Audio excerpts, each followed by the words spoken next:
soi et de confiance en soi. Vous le savez, c'est un chemin qui est parfois tortueux, qui est long. C'est difficile de trouver des clés. Parfois, c'est difficile de se trouver à n'importe quelle étape de sa vie. Eh bien, on va en parler ce soir avec Michel Onfray. On est vraiment ravis de t'avoir avec nous. Vous êtes très nombreux à être là ce soir. On voit vos messages, vos petits bonsoirs défiler dans le chat et ça nous emplit de joie. Merci à tous. Michel, je te présente, même si je pense que tout le monde te connaît ici. Tu es philosophe, tu es écrivain, passionné de littérature. Hein, certainement, on peut le voir à tous les bouquins qui sont derrière toi. Tu en as toi-même publié plus de 140, traduits en plus de 30 langues. C'est très impressionnant. On a beaucoup de chance car tu vas passer la soirée avec nous et nous donner des clés et ton éclairage sur ce manque qu'on est beaucoup à ressentir, le manque de confiance en soi. J'ai envie de te demander, Michel, dans un premier temps, parce que là, les personnes arrivent, on est plusieurs milliers, qu'est-ce qui fait que ça nous concerne tous à un moment donné de notre vie, ce manque de confiance en soi et d'estime de soi? Parce que je pense qu'a priori, d'abord merci à tout le monde d'être là dans cette aventure, d'être parti dans cette aventure.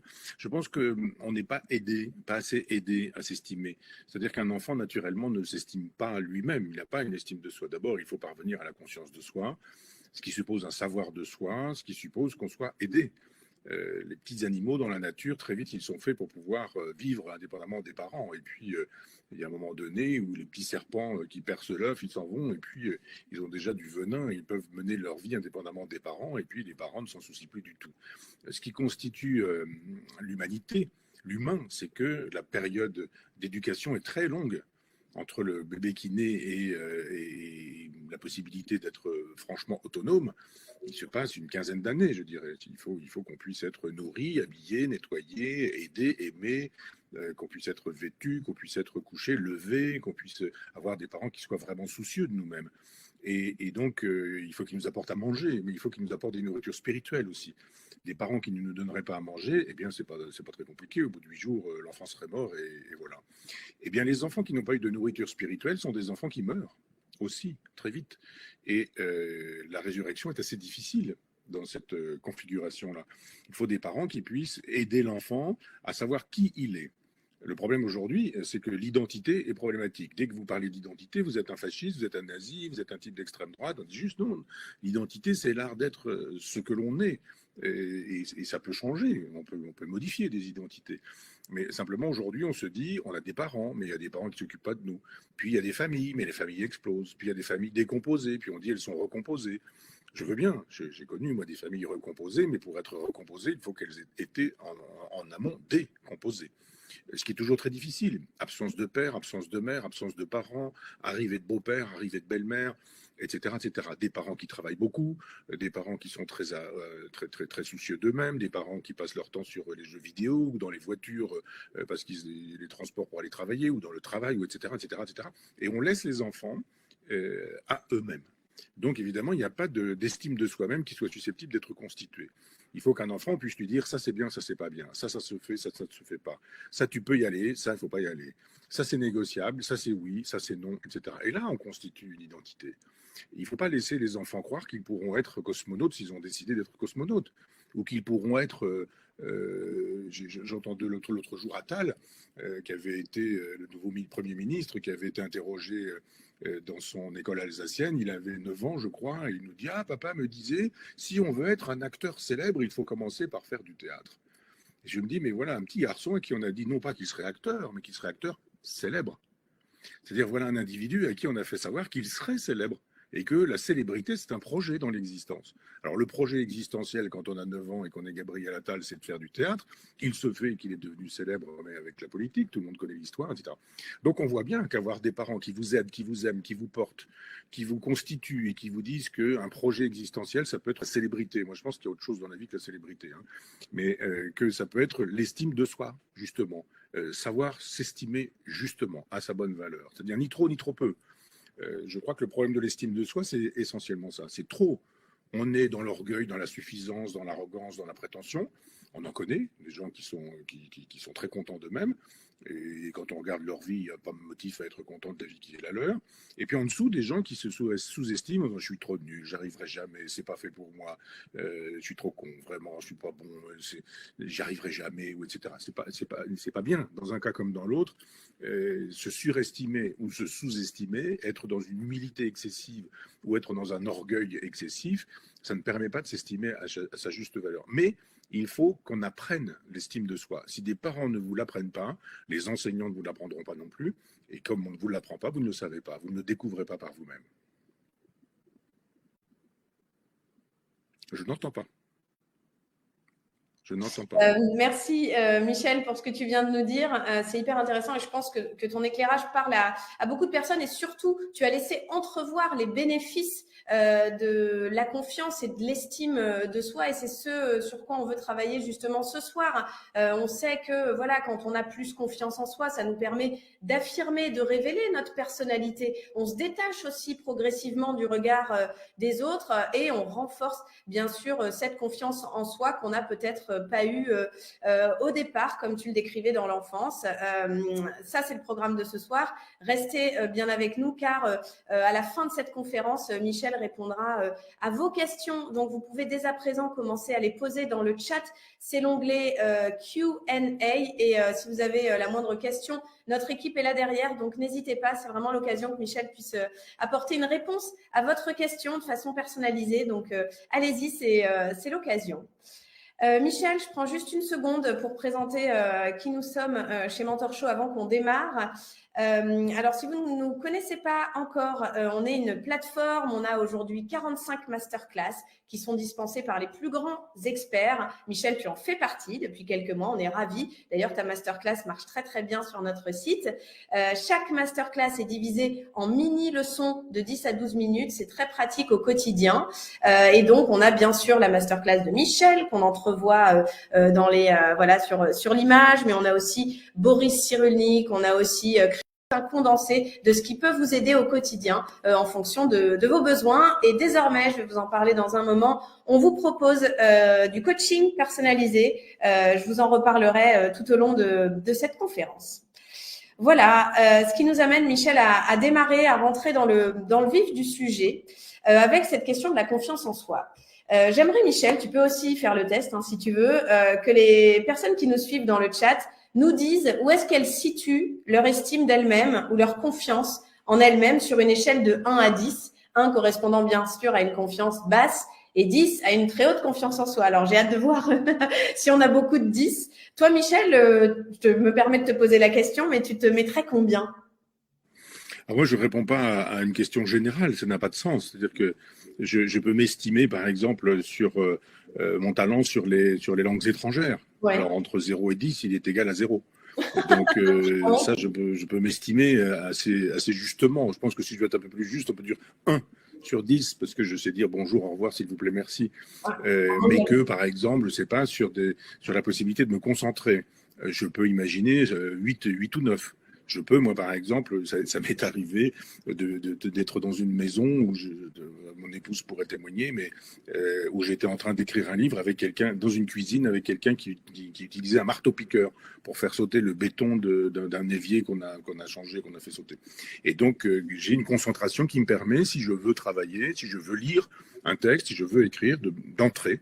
Vraiment comme je le veux, quand je veux. Je suis allé il y a quelques jours chez ma dentiste, je suis resté 1 heure sur le siège, j'ai fait le plan d'un livre pendant qu'elle me farfouillait les dents et que voilà, j'ai une possibilité de me concentrer qui est celle-ci. Les mathématiques, 0 sur 10 par exemple. Les langues étrangères, c'est comme ça. Ma connaissance sur le jazz, c'est voilà. Après, la possibilité de lire, de travailler, de me concentrer, c'est plutôt élevé.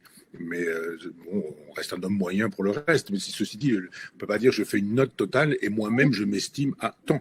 J'ai des parts de doute en moi-même, ça me paraît évident. Vous savez, quand on est un fils d'ouvrier agricole et de femme de ménage, on n'est pas légitime à devenir un personnage public connu, à écrire des livres, à être, vous l'avez gentiment dit tout à l'heure, traduit dans une trentaine de pays, à être publié autant avec autant d'éditeurs qui nous font confiance. C'est pas juste une fois. C'est-à-dire quand j'ai fait mon premier livre, il y a des gens qui m'ont dit ou qui m'ont fait savoir que, bon, en gros, bon, oui, un livre, c'est un accident, mais il n'y en aurait pas deux, quoi. Ce sont toujours des gens qui sont mes amis, ils ne savent pas que je sais qu'ils ont dit ça et qu'ils l'ont pensé à l'époque, d'autres qui disaient que c'était un petit livre pour la plage, mais que ça suffirait juste bien. Mais donc, il y a des moments où on se sent illégitime en disant non, je n'ai pas encore suffisamment de preuves pour pouvoir m'estimer légitime. Mais finalement, le problème de la légitimité n'en est pas un pour moi. Je fais ce que j'ai à faire, j'étais lecteur. Là, il y a un nombre considérable de personnes qui sont avec nous et je suis très touché et en même temps étonné, toujours. Donc il y a cette part en moi qui est une part de doute. Je rappelle que le premier à me tendre vraiment la main, c'est Lucien Gerfagnon, quand j'ai 17 ans, que je suis à la fac et qu'il est mon prof de fac et que on devient proche, lui et moi, et qu'un an plus tard, un an et demi plus tard, il me propose d'écrire un livre dans une collection qu'il dirige et il avait proposé les autres volumes, puisque c'était chronologique, c'était l'Empire, l'Empire chrétien, puis après le Moyen-Âge, 16e, 17e, 18e, etc. Et c'est la première fois où on m'a vraiment fait confiance, où on m'a dit que je pouvais le faire. Et je pense qu'il faut dans la vie, pour pouvoir s'estimer soi-même, si on a eu des parents qui nous ont aidés, c'est formidable. Mais si on n'a pas eu des parents qui nous ont pas aidés, ça peut être aussi formidable parce que c'est pas grave en même temps. Si les parents n'ont pas été là, d'autres peuvent. Ce qui est grave, c'est de n'avoir jamais rencontré personne. Donc moi, j'ai eu la chance de rencontrer quelqu'un et j'ai créé une université populaire. D'ailleurs, je le dis à nos amis, je crée à nouveau une université populaire dans mon village à Chambois parce que je souhaite faire ce que j'ai reçu moi, de donner ce que j'ai reçu, c'est-à-dire de redonner de l'estime aux gens, leur disant, mais si vous voulez travailler la culture, le savoir, la peinture, la musique, la littérature, la philosophie, etc., c'est pour vous si vous le souhaitez. Et vous en trouverez un bénéfice personnel, parce que je crois que l'estime de soi est une construction, pas seulement familiale, ça aurait pu être jadis, ça l'était, l'éducation nationale, mais ça peut être des rencontres. Ce peuvent être des rencontres. Et ben évidemment, la rencontre, c'est le hasard qui l'a fait. Qu'est-ce qui fait qu'un jour, on rencontre un professeur à l'université? Moi, j'étais un des 15 d'une dizaine d'étudiants de Lucien Gerfagnon. Il a produit cet effet sur moi, il ne l'a pas produit sur d'autres. Comment se fait-il? Donc, il y a un mystère des rencontres, mais il faut les multiplier pour qu'un jour, les gens puissent dire, j'ai rencontré un prof de piano qui a été formidable, j'ai rencontré une personne dans ma vie qui a été formidable, c'est devenu, je sais pas quoi, mon mari, ma femme, c'est devenu mon ami, mon compagnon. Voilà, c'est ça qui est important, c'est-à-dire d'être disponible pour les rencontres qui sont des occasions de changer de vie, de conversion. Jadis, dans la philosophie antique, il y avait des conversions.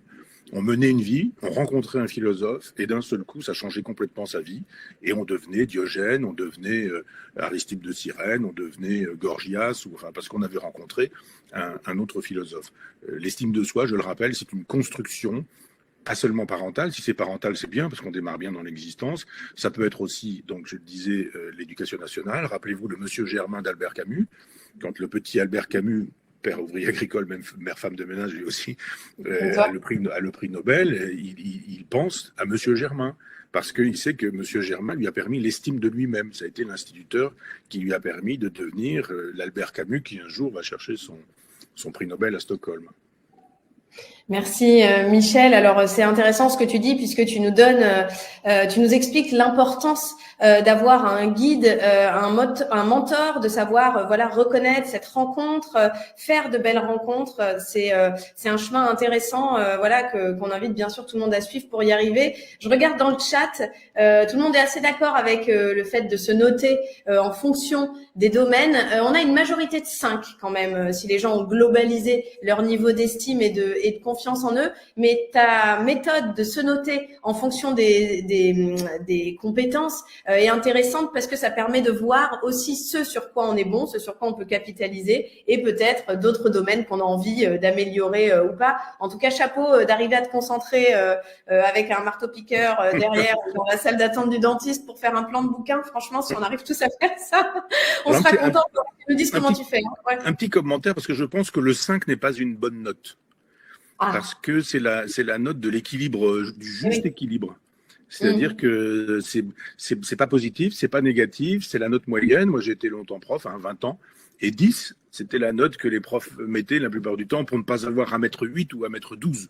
Mais les gens se sont notés sur 10, Michel. Je crois que les gens se sont notés sur 10. Ouais. Oui, c'est ça. Donc 5 sur 10, c'est la moitié. La moyenne, oui, la moitié. Voilà. Donc oui, il faut me préciser les chiffres parce que j'ai dit qu'en matière de mathématiques, mon estime de moi-même était quasi nulle.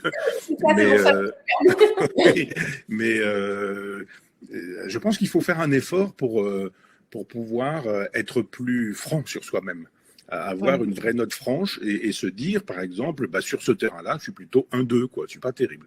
Et puis, sur ce terrain-là, je suis plutôt 7-8, je suis plutôt bien. Et puis, là, éventuellement, 5, mais de dire, bah, 5, je vais pas dire c'est normand, parce que moi, je suis normand et je n'aime pas qu'on dise peut-être bien que oui, peut-être bien que non.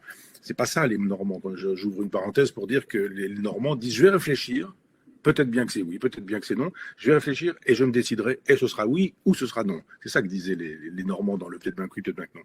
Mais je pense qu'il est normal qu'on puisse avoir une majorité des amis qui nous écoutent à 5 parce que c'est le chiffre de l'indécision.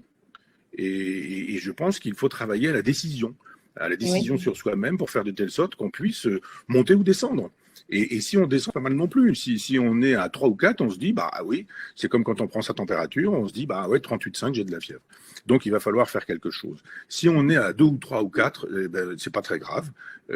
D'abord, c'est très bien d'avoir la lucidité qui permet de le dire, et puis ensuite de se dire, eh ben on y va, on se retrousse les manches, et dans 2 ans, 3 ans, il faut que j'ai gagné 2 ou 3 points sur ce sujet-là. Il faut que je reconquière, ou peut-être que je conquière l'estime de moi-même. Et quand je disais tout à l'heure la chance de rencontrer des gens, je faisais l'éloge de la relation maître-disciple, mais disons qu'il peut y avoir aussi des gens qui sont morts. C'est-à-dire on peut avoir une vie qui change parce qu'on découvre de la nature des choses de Lucrèce, parce qu'on découvre, je ne sais pas, peut-être Bouvard et Pécuchet de Flaubert, parce qu'on aura lu une nouvelle. Je suis en train de relire tout Maupassant. J'avais lu les 2 volumes de Pléiade quand j'avais une vingtaine d'années. Et là, je me suis dit, tiens, je refais ça tous les soirs, je lis une nouvelle de Maupassant. Et il y a des nouvelles que je ferai lire, moi, dans des conditions particulières, à des personnes en particulier, parce que je pense que ça peut être une rencontre. Par exemple, le père de Simon, qui est une petite nouvelle extraordinaire, histoire d'une fille de ferme, une nouvelle extraordinaire, sur la question du père, sur la question de la paternité, sur pour parler à tous ces enfants ou ces adultes qui sont restés des enfants, et c'est le cas de tout le monde, mais de ce qu'a pu être la présence d'un père, l'absence d'un père, le père de substitution, le beau-père et le père absent, ou ce genre de choses. Et parfois, les rencontres, elles se font dans les livres. Si on n'a pas la chance de faire une rencontre dans la vie, on peut avoir de temps en temps, dans une bibliothèque, un coup de foudre parce que un auteur, pas seulement un philosophe, mais un auteur nous aura parlé, nous aura raconté des choses qui nous auront permis de nous estimer à nouveau frais. Absolument, c'est un bon point et une bonne méthode aussi. Si en effet, voilà, on n'a pas eu la chance peut-être de rencontrer un guide à un moment donné de sa vie, de trouver un autre salut dans la littérature. Alors Michel, tu disais que ce serait bien, voilà, de travailler sur soi, de se retrousser les manches, pas simple à dire, pour gagner 2-3 points. Souvent, on est assez bloqué par le regard des autres ou le regard qu'on pense que les autres ont de nous. Toi, tu es penseur, essayiste, tu as l'habitude parfois qu'on soit pas d'accord avec toi, qu'on commente à tout va ce que tu dis, ce que tu écris. Qu'est-ce qu'on peut conseiller aux gens qui voilà, qui sont vraiment très empêchés par le regard des autres? Et ce qu'on va dire d'eux? Moi, il y a 2 ou 3 personnes qui ont ce pouvoir sur moi. C'est tout. C'est le pouvoir de me toucher, de me changer, voilà. C'est-à-dire que je sais très bien que si 1000 personnes disent que je dis des bêtises, je suis un sale type, je sais pas quoi, et c'est le cas tous les jours sur net, j'en ai rien à faire. Vraiment. D'abord, je regarde pas. La meilleure hygiène, c'est de ne pas mettre la tête dans cette poubelle tous les matins en disant je vais regarder dans les réseaux sociaux, je me prends un bain d'ordures et puis après je vais commencer ma journée. Donc c'est pas la peine. Donc on va pas voir ce genre de choses. Mais j'ai eu la chance, moi, je veux dire, bon, j'ai ma compagne que j'ai perdue, mon père que j'ai perdu, d'avoir dans ma vie des gens qui comptaient essentiellement pour moi. J'ai la chance aujourd'hui, avec mon épouse, d'avoir aussi une femme à qui je peux demander, et si elle commence à me dire des choses pas très agréables, eh ben je me dirais, là, je m'inquiète. Là, oui, vraiment. 1 million de personnes peuvent dire que je suis le dernier des salauds, c'est pas très grave. Mais si c'était son cas, je me dirais, elle a raison. Et donc, voilà. Donc, il faut réduire l'importance des gens qui ont du pouvoir sur nous. Il ne faut pas que le premier crétin devenu, parce qu'il est sur un réseau social, puisse moquer, je ne sais pas quoi, votre coiffure, votre façon d'être, l'expression que vous aurez ou je ne sais pas quoi, et puisse vous atteindre. Vous dites, mais qui est ce type d'ailleurs, qui la plupart du temps, cette personne ou cette femme, qui la plupart du temps se manifeste comme un anonyme, enfin c'est une lettre anonyme, on vous envoie une lettre anonyme qui dit, vous êtes un pauvre type. Je je mettez ça à la poubelle, c'est tout. Moi, j'en reçois des lettres anonymes. Je commence à voir. Si c'est pas signé, je mets à la poubelle. Voilà, comme ça, c'est clair. Je ne sais pas, vous ne m'atteindrez pas avec des insultes si elles sont anonymes.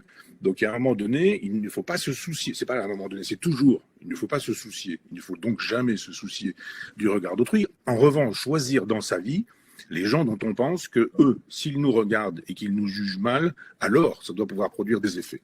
Donc on doit être ébranlé par 2 ou 3 personnes dans la vie. Une, ça peut même suffire. 0, c'est pas bien. Si on a 0 personne dans sa vie comme ça, c'est problématique. Mais ne pas se soucier du jugement d'autrui et dire, c'était la leçon de mon père qui était ouvrier agricole, il me disait, mais tu fais ton labour, tu es derrière ton cheval, tu appuies bien sur la charrue, tu fais des sillons droits, et puis quand tu es au bout du champ, tu recommences. Et puis le soir, tu as labouré ton champ. Et voilà. Eh bien, il faut faire ça. Il faut se dire, je fais ce que j'ai à faire. Je suis jugé par 1 ou 2 personnes. Et ce sont je pourrais peut-être ajouter aussi, avec la famille que Dorothée a pu m'offrir. C'est vrai que le regard des enfants ou le regard des petits-enfants importe aussi beaucoup. Et on se dit là, c'est important ce qu'ils auront comme avis sur moi. Mais après, le reste, on ne doit pas se dire, mais que pense mon voisin de palier? Que pensent même mes amis? Mettons amis entre guillemets, mais il faut être un peu lucide. Vous savez, il y a chez Platon un personnage qui s'appelle Gygès qui porte un anneau, et cet anneau qui, quand vous tournez le chaton comme ça, d'un seul coup, ça permet d'être invisible.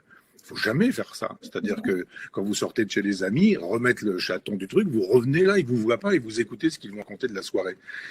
C'est terrible la nature humaine, vous savez. Donc il y a un moment donné où il faut pas disperser son affection, son amitié. Il faut savoir comment sont les gens. Il faut se prêter, rarement se donner. Et quand on se donne, se donner totalement, et pleinement, et intégralement. Et là, le jugement de ceux à qui on s'est donné, ce jugement-là, il importe. Pour le reste, c'est pas la peine. Autrement, on se pourrit la vie à aller regarder ce que les autres disent de nous sur les réseaux sociaux, ou quand on est public, comme moi, de lire les articles qui nous sont consacrés, d'essayer de savoir qui a dit quoi et comment, etc. Non, il y a autre chose à faire. Labourer, avec Z, c'est un impératif, labourez votre champ, faites des sillons droits, recommencez pour que vous ayez la possibilité de vous retourner à un moment donné en disant j'ai bien labouré la parcelle de mon champ, et le jugement d'autrui doit compter pour rien, sauf, je vous dis, 2 ou 3 personnes qui sont les personnes élues. Ça, c'est intéressant. Parfois, malheureusement, on ne peut pas élire, comme tu dis, ses parents ou son mari, son enfant, son frère, sa sœur. Parfois, les personnes les plus proches de nous ne sont pas celles qui vont nous permettre de nous construire. Et il y a beaucoup de personnes qui nous parlent de ça. Et parfois, le regard de ces personnes-là, est difficile à mettre de côté, puisque ce sont, biologiquement, on va dire, les personnes les plus proches de nous. Est-ce qu'on peut faire fi de ce regard-là un jour et y arriver à se détacher? Ah oui, parce que vraiment, c'est une loterie, les parents. Vous savez, on n'a pas choisi ses parents, les parents ne nous ont pas choisi non plus. Ils ont choisi de faire des enfants. Il y a des milliards de spermatozoïdes, puis il y en a un qui arrive, qui rencontre l'ovule, ça fait un œuf, et voilà, et ça donne Michel Onfray ou ça donne tel ou tel. Donc la famille, c'est bien si on a des parents qui peuvent être aimés, mais on ne doit pas les aimer parce qu'ils sont nos parents. Ils sont aimés, il faut les aimer parce qu'ils sont aimables. Il y a des parents qui sont toxiques, il y a des relations toxiques avec des parents. Il y a des parents qui sont délinquants relationnels. Donc il ne faut pas dire ah bah oui mais bon c'est ma mère, c'est mon père, c'est mon frère, c'est ma sœur, je ne sais quoi. Et la famille c'est une chose et on peut prélever dans la famille des gens qui importent pour nous. Je ne veux pas dire que parce que c'est la famille ça peut pas être la personne référente, disons-le comme ça. Mais moi je crois beaucoup à l'amitié. Et à l'amitié romaine. Alors l'amitié romaine, c'est pas l'amitié d'aujourd'hui, c'est les potes, les copains. Aujourd'hui, on a l'impression qu'on est amis de tout le monde avec n'importe qui, n'importe quand, n'importe comment, parce que on va boire un coup ensemble, parce que on a échangé une plaisanterie sur un collègue de bureau, je ne sais quoi. C'est pas ça l'amitié. Quand on a vraiment des amis, c'est un alter ego au sens étymologique, un autre soi-même. C'est pas nous, ils pensent pas comme nous, mais c'est aussi quelqu'un que vous aimez d'amour, mais sans le lit, je dirais, sans la sexualité. Eh bien, si vous avez un ami, ça peut être cette personne-là. Je pense que l'ami, il peut être dans la famille, mais la famille ne donne pas forcément un ami. On n'est pas forcément l'ami de son frère. C'est pas le mot qui convient quand on a une relation avec son père. Moi, j'ai beaucoup aimé mon père, j'étais pas l'ami de mon père, j'étais le fils de mon père. Et je ne dis pas mon papa, je ne dis pas ma maman. Je ne suis pas régressif, ça va, j'ai dû dire papa et maman jusqu'à 10 ans ou je ne sais quoi. Mais après, ça a été mon père. Donc, mon père, c'est pas un papa, c'est un père. C'est-à-dire quelqu'un qui avait la fonction de père. Donc, moi, j'ai eu cette chance-là. Pour ceux qui ne l'ont pas eu, il y a la possibilité d'élire. Et l'élection, c'est ce qui fait que j'avais raconté ça dans un livre qui s'appelait la sculpture de soi. J'avais raconté ma morale en disant que nous sommes au centre du monde par définition, puisque c'est nous qui voyons, jugeons, etc. Et qu'autour de nous, il y a des gens, ce que j'avais appelé des cercles éthiques. Il y a autour de moi des gens qui sont mes proches, mes amis, les gens que j'aime et qui constituent un petit ensemble tout autour de moi. Et puis après, des gens que je connais. Je vais, pas, mon coiffeur juste à côté de chez moi, la personne chez qui j'achète mon poisson, le libraire, des gens que je connais, qui sont pas mes amis, mes copains, qui sont des gens que je connais. Il y a des gens que je ne connais pas, mais que je vais connaître demain si je prends le train demain matin, que je me retrouve dans un compartiment et que je suis dans un endroit où il y a 4-5 personnes. Je vais passer un certain temps avec des gens que je ne connaissais pas et que je vais côtoyer pendant le temps d'un voyage, pendant 2 heures. Et puis il y a des gens que je ne connaîtrai jamais parce que je ne les verrai pas. Et je disais, l'éthique, c'est la possibilité de rapprocher ou d'éloigner les gens. C'est-à-dire que les gens qui sont devenus mes amis sont des gens que je ne connaissais pas à une époque et puis qui sont devenus des proches. Et puis il y a parfois des proches qui se comportent de manière inamicale, qu'on éjecte parce qu'on se dit non, ce sont des délinquants relationnels, ceux-là, je n'ai plus envie d'avoir des relations avec eux, ils sont toxiques. Et donc il faut jouer ça dans l'existence. Il faut jouer ce que j'appelle la théorie des cercles éthiques pour faire de telle sorte qu'on puisse savoir qui est auprès, qui est lointain, et puis qui est inconnu. Enfin, ça, c'est facile de savoir. Et puis, jouer comme ça une espèce d'accordéon pour pouvoir disposer d'une espèce de protection existentielle, de protection affective, avec des gens qui nous aiment vraiment et qu'on aime vraiment, et sur lesquels on peut compter vraiment. Ceux-là, ils peuvent nous aider à l'estime de nous-mêmes, ils peuvent contribuer à l'estime de nous-mêmes. Autant les parents sont dans la possibilité de donner de l'estime à leurs enfants.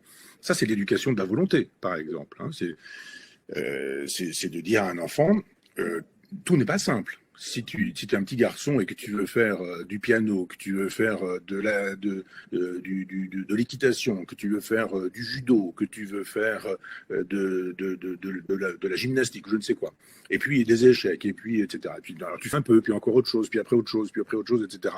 C'est pas terrible, parce qu'à aucun moment l'enfant ne pourra dire j'ai commencé, je ne savais pas, j'ai continué, j'ai travaillé, je sais. Et un enfant qui sait qu'il a pu faire, qu'il a pu construire, qu'il a pu fabriquer, qu'il ne savait pas jouer du piano et qu'il s'est mis à jouer du piano, puis qu'il se met à en jouer de mieux en mieux, alors il y a de l'estime de soi. S'il y a du travail, s'il y a de la volonté, s'il y a un projet, s'il y a une direction, s'il y a la possibilité, quand le travail est là, d'avoir des effets visibles à son travail, alors il y a de l'estime de soi. L'enfant, il peut se retourner, puis il peut se dire, eh ben voilà, je sais faire ça aujourd'hui. Alors, il ne faut pas dire non plus à chaque fois qu'il a fait 2 notes qu'il est Chopin, non plus. C'est aussi ça l'erreur, de laisser croire aux enfants qu'il est formidable, il a joué au clair de la lune, après 10 ans de piano. Donc, c'est pas bien. Il y a un moment donné où il faut dire non, c'est pas comme ça que vous allez permettre à votre enfant de disposer d'une estime de lui-même, parce qu'il va croire qu'il est doué alors qu'il n'est pas doué. Et il faut lui dire, ben non, si tu n'es pas doué, c'est pas que tu manques de talent, c'est que tu n'as pas travaillé. Alors après, n'est pas Mbappé qui veut, n'est pas Picasso qui veut, n'est pas... voilà, il y a des gens qui ont des talents spécifiques. Mais je pense que si on éduque à la volonté, le spectacle de la volonté pour un enfant, c'est une occasion d'estime de soi, de satisfaction de soi, donc d'estime de soi-même. On sait ce qu'on peut faire, puis on sait ce qu'on n'a pas fait. Alors, on a aujourd'hui des tutos qui permettent de se donner l'impression qu'en 10 secondes, on sait jouer du piano, parce que j'ai vu ça l'autre fois dans la gare Saint-Lazare, une jeune fille qui était en train de mettre son iPhone et qui, avec un tuto, était en train de suivre ce que racontait le tuto, et puis il sortait une espèce de musique pas désagréable. Mais c'était pas suffisant pour dire qu'on savait jouer du piano. Donc il y a un moment donné où il faut dire à des enfants, tu démarres de là où tu es, et puis tu vas, avec travail, effort, etc., finir par faire quelque chose dont tu pourras être vraiment fier. Et il ne faut pas que les parents soient fiers de ce qui ne mérite pas plus de fierté que ça. Et si là, vous avez fait ce travail-là plein de fois, votre enfant, il sait qu'il est capable de mobiliser son énergie, son intelligence, sa volonté, et à un moment donné, il peut se retourner sur lui-même et dire, c'est pas mal ce que j'ai fait, c'est bien, je peux être assez content. Mais bon, ce qui importe, c'est pas ce que j'ai fait, c'est ce qui reste à faire.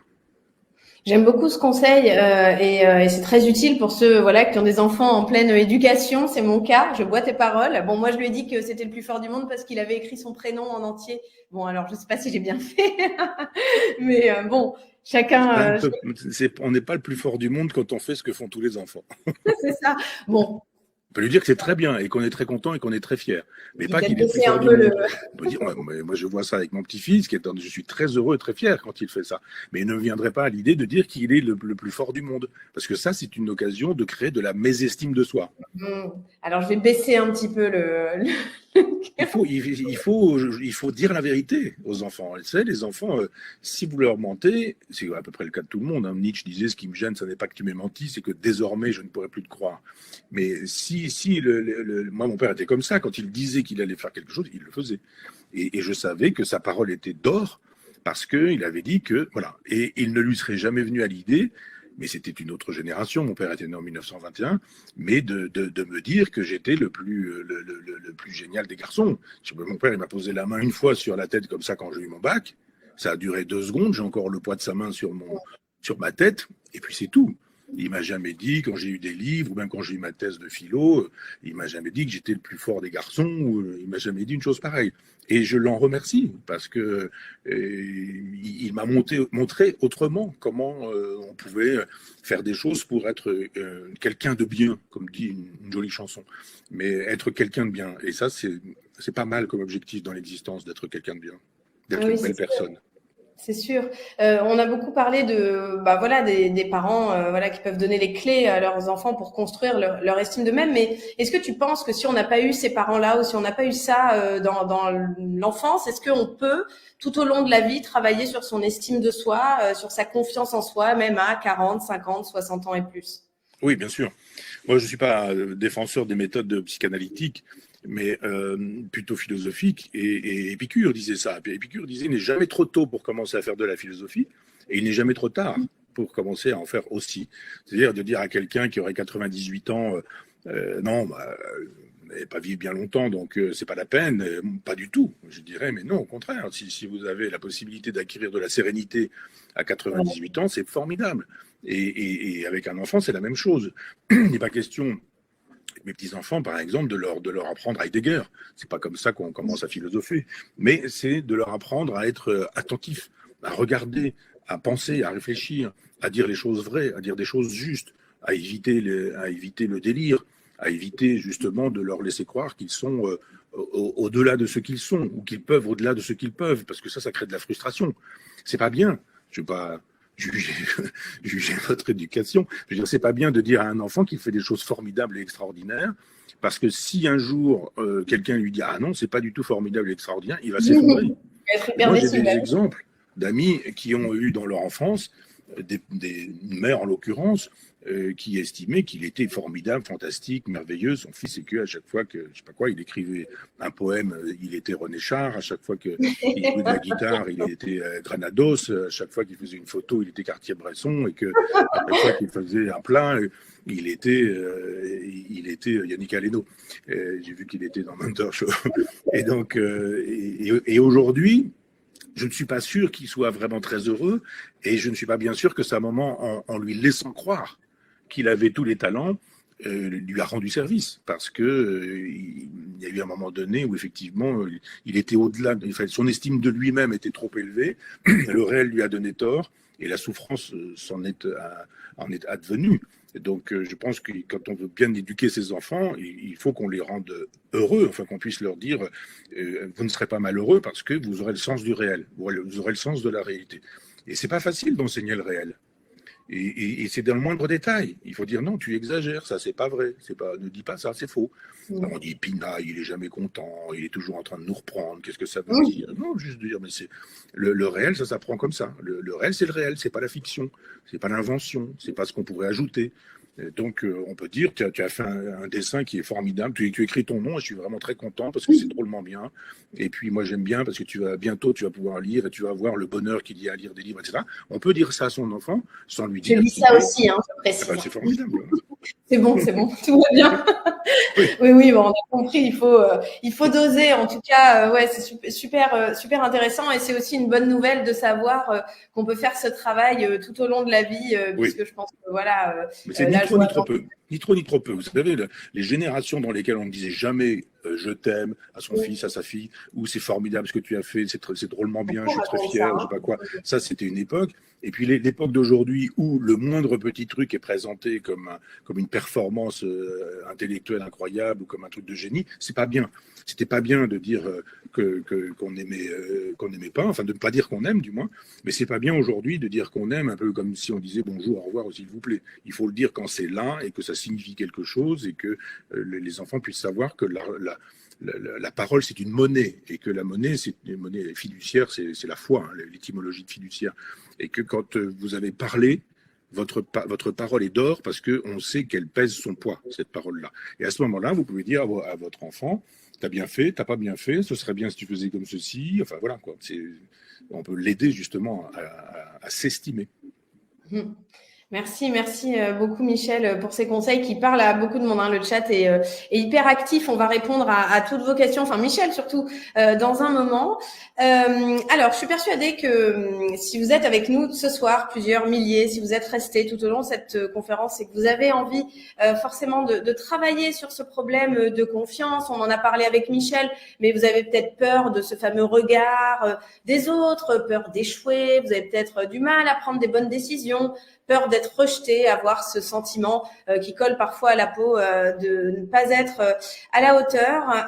Eh bien, je pense qu'on va pouvoir vous aider. Michel, j'avais prévu de te poser la question à cet endroit-là, mais tu as déjà répondu en nous expliquant qu'il y avait eu dans ta vie des mentors qui t'avaient guidé dans ton parcours et qui t'avaient aidé justement pour prendre confiance en toi. Eh bien, justement, si comme Michel, vous cherchez vous aussi un guide, j'ai quelque chose à vous proposer ce soir.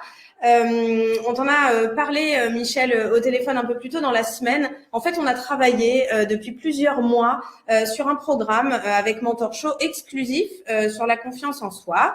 On a mis au point un programme qui est très complet. Vous voyez sur la slide qui s'affiche, il y a 25 heures de contenu vidéo accessible sur votre ordi et sur votre téléphone portable, avec des coachings collectifs pour pas être seul, individuel pour des sur-mesure. Clairement, vous ne serez pas seul dans cet accompagnement, et surtout, c'est éligible et finançable avec le CPF si vous le souhaitez. Donc ça, c'est aussi une bonne nouvelle. Si voilà, vous êtes éligible au CPF, vous pouvez aussi faire appel à ce mode de financement. Parmi les mentors, on a bien sûr toi, Michel, dans ce programme. On a aussi Christophe André, Boris Cyrulnik, Fabrice Midal et bien d'autres. Et ce qu'on vous propose, c'est une méthode assez musclée en 4 étapes, parce qu'on a dit voilà qu'il faut quand même se retrousser les manches si on veut arriver à gagner 2-3 points sur la note qu'on s'est donnée pour avoir confiance. Donc dans une première étape, on se donne justement voilà les clés de la confiance en soi et comment la développer, avec notamment Boris Cyrulnik. On se parle aussi dans une seconde étape de comment combattre les obstacles à la confiance en soi. On se parle de voilà, arrêter de se dévaloriser, lâcher prise, se libérer du regard des autres. Michel nous a donné pas mal de clés là-dessus dans cette conférence. Troisième étape, les techniques voilà, et les outils pour renforcer sa confiance en soi. Et enfin, une méthode pour réussir et avancer dans ses projets pro et terrain, enfin, dont je sais que je peux y mener correctement mon projet. C'est-à-dire que je ne me dis pas, tiens, je vais faire ceci, puis découvrir plus tard que j'étais pas à la hauteur. On réfléchit d'abord. Et puis, par exemple, le mariage, c'est pas non plus un truc qu'on dit comme ça en disant, tiens, je vais me marier, et puis se dire après, bah, je me marie plus, ou je me démarie, donc je divorce, ou je sais pas quoi. Faire des enfants, on peut prendre le temps. Et puis le jour où on a dit qu'on allait le faire, on le fait. Et on s'en donne les moyens. Et ça se construit. Alors ça ne se construit pas tout seul. Un mariage, c'est à deux. Si vous êtes tout seul à construire, à un moment donné, vous dites, ça ne se fera pas. Ça, c'est évident que si dans le mariage, il y en a qu'un qui construit et l'autre qui ne construit pas, voire qui déconstruit. Mais après, on peut avoir des projets de cet ordre-là. Donc, je pense qu'il faut savoir ce qu'on a comme possibilité en soi et de se dire, ça, je peux, j'y vais, en prenant un certain risque, en allant un peu au-delà, parce qu'il n'est pas question non plus de ne pas prendre de risques dans la vie, et puis de se dire, bon ben voilà, on y va, et je pars sur ce projet-là. Alors, très vite et très tôt, moi, je suis devenu un peu philosophe par hasard. Je ne savais pas, moi, qu'à 13 ans, on pouvait être philosophe, évidemment, ou à 14 ans, ou à 15 ans. Donc, je le suis devenu comme je le suis devenu, mais je pense que aujourd'hui, il n'y a pas de choses, je redémarre l'université populaire, mais il n'y a pas de choses dont je me dis j'aimerais tellement, je suis frustré de ne pas pouvoir, ou etc. Non, je pense que si je veux me donner les moyens, je me les donne.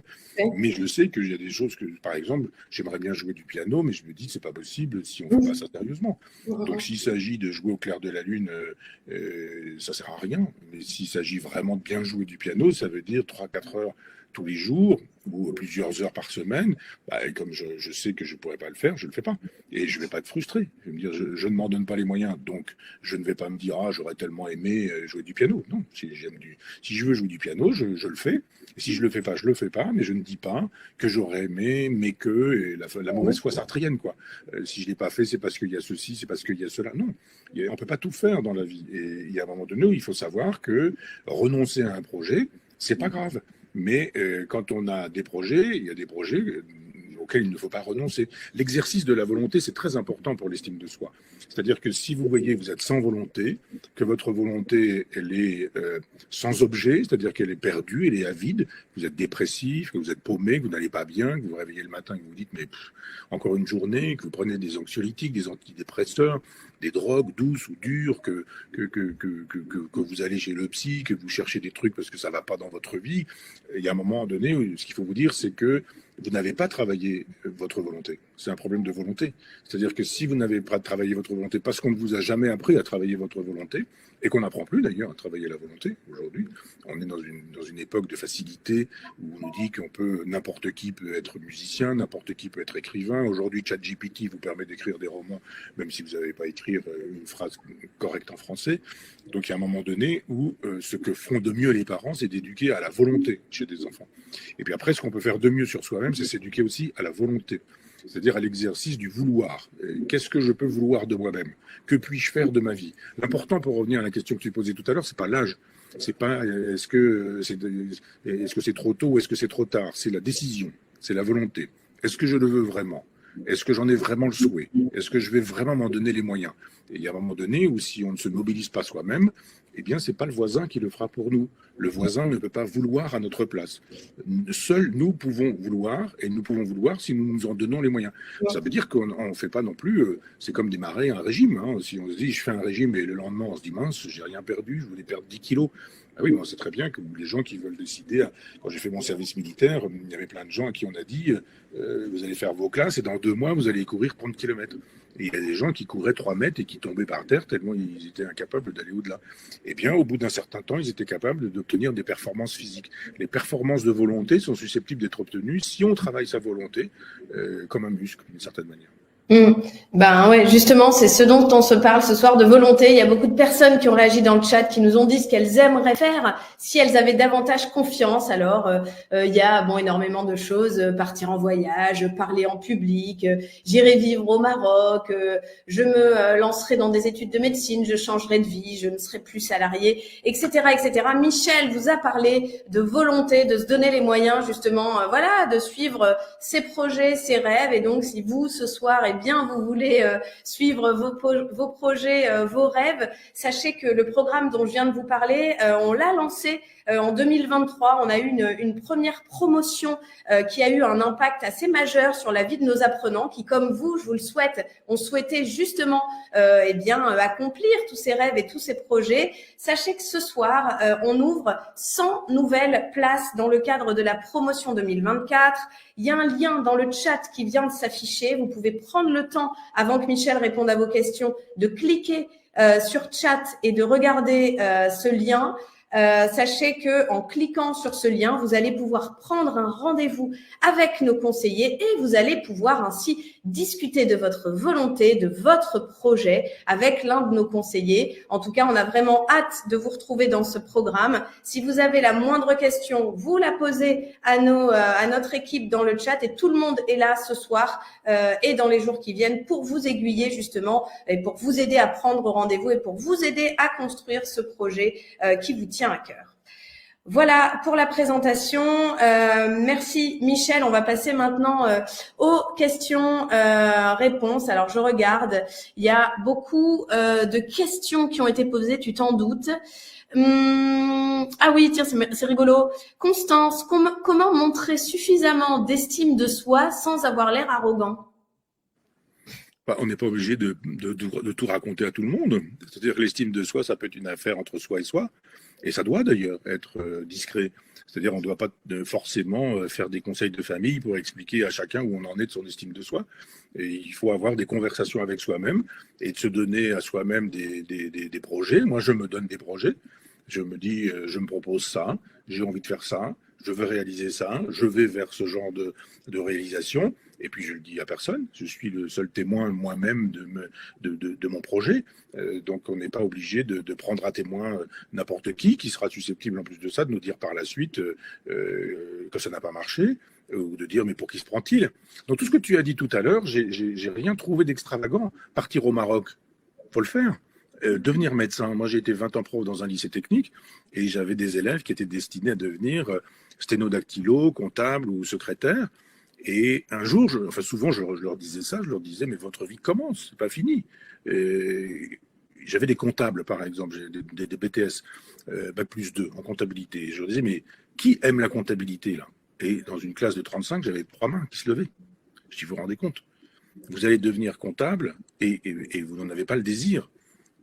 Toi, vous voyez mes élèves, vous voudriez quoi? Qui veut être quoi, etc. Et ils ont commencé à lever les mains, etc. Puis ils m'ont tous dit des choses extraordinaires. Mais je dis, mais faites, vous n'êtes pas perdu, votre existence, elle n'est pas finie. Et donc, il y a quelqu'un qui dit, moi, j'aimerais bien faire médecine. Je dis, et alors? Il faut le faire. Simplement, il faut vous en donner les moyens. Si vous voulez rentrer en médecine, il va falloir passer une année ou deux à vous mettre à niveau. Les vacances, vous faites un trait dessus, il va falloir vous mettre à niveau avec les mathématiques, sciences naturelles, etc. Faire l'équivalent d'un bac qu'on appelait D à l'époque, ou C, scientifique. Et puis, vous passez vos 3 mois de vacances, et puis voilà, vous allez vous mobiliser. Moi, j'ai connu à Argentan quelqu'un qui était professeur d'éducation physique et qui a fait des études de médecine et qui est devenu psychiatre après, alors qu'il était enseignant. Donc, je crois de sport, de PS. Donc, je crois vraiment que, sauf vraiment des gens qui diraient j'ai raté mon brevet des collèges 4 fois et je voudrais être médecin. Bon, peut-être qu'à un moment donné, il faudrait lui expliquer que c'est peut-être pas trop fait pour lui, que c'est plus facile d'être malade dans ces cas-là, mais que d'autres, je ne sais pas quelle est la personne qui dit ça, j'aimerais être médecin, mais je crois que c'est quelqu'un qui peut éventuellement, là où elle en est, cette personne, se dire je m'en donne les moyens. Et je vois comment je peux me remettre à niveau. C'est pas quand même difficile aujourd'hui de se mettre à niveau des bacs généraux qui font qu'on arrive en médecine. Après, la médecine, c'est encore autre chose, mais je pense que là aussi, si on a la volonté, alors la volonté, ça veut dire qu'on met des choses de côté, hein. On arrête les copains, les soirées, les bringues et tout le tralala, pour se dire, moi je vais travailler, je pars de plus loin, j'ai des handicaps, comme on dit au tiercé, eh bien, je vais travailler 10 fois plus. Mais je crois que la volonté fait des merveilles. Absolument, et surtout sur l'exemple de médecine, on sait le nombre d'années d'études qu'il y a, et parfois on va avoir dans l'entourage quelqu'un qui va dire mais non, qu'est-ce que tu vas te lancer à tel ou tel âge? Et si justement on acquiert un peu plus de confiance, d'estime, de volonté, et bien justement tous ces obstacles, on arrive à les faire tomber et puis à croire en soi et à avancer justement voilà vers son propre chemin. Il y a des personnes qui nous demandent alors est-ce qu'il y a des gestes à faire au quotidien pour revaloriser son estime de soi? Est-ce que chaque jour, on peut arriver par petites touches, justement, à un peu, gagner en confiance? Oui, ce sont des exercices pratiques, et c'est ce que faisaient tous les philosophes de l'Antiquité. C'est-à-dire qu'un philosophe dans l'Antiquité, c'est pas quelqu'un qui écrit des livres, c'est quelqu'un qui mène une vie philosophique. C'est-à-dire que c'est quelqu'un qui, dans la vie quotidienne, pratique des exercices de philosophie. On va pas rentrer dans le détail des exercices stoïciens, bien sceptiques, platoniciens, aristotélicien, etc., etc. Mais je pense qu'il faut se donner une quinzaine d'objectifs dans la journée qui nous permettront d'exercer notre volonté. Y compris dans le détail. C'est-à-dire de se dire, je vais tous les jours consacrer 1 heure à la lecture. Je vais tous les jours, je vais diminuer par 2 mon temps de présence devant les écrans. Je vais, je sais pas, enfin, on se donne des objectifs comme ça sur des terrains d'hygiène, de diététique intellectuelle, etc. Je vais aller voir, je vais me faire une culture cinématographique et je vais 2 fois par semaine regarder des grands films du cinéma italien, du cinéma français, américain ou je ne sais quoi. Je vais assister à un concert, etc., etc. C'est-à-dire se donner plein d'objectifs dans la vie et surtout les réaliser. C'est de ne pas dire ah ben j'aimerais tellement faire ça et puis finalement je l'ai pas fait. De se donner des objectifs 10 fois par jour sur plein de sujets.